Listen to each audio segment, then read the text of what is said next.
Ag taua scola na bliana. Ag did na scoil bliana lawer an Tuairisc.ie le bliana sé faoin dúis de scola na bliana. Bhín sí na trethe bechearta bheith an duine a ránáid siad.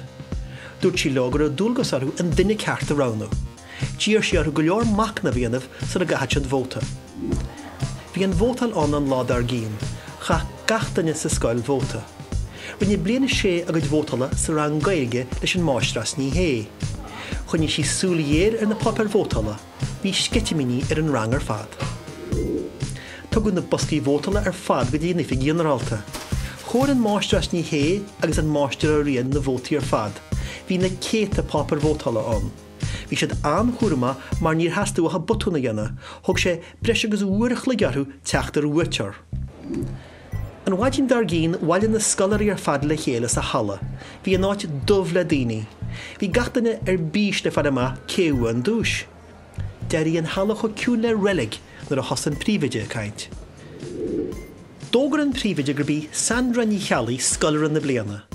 Bhí rirá agus bhuaile buaile sa hala. Bába gur hit sí an lige.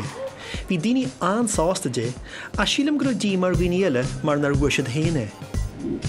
Chua Sandra Suisar an Ordan, thug an slua bolla bos glórachtaí.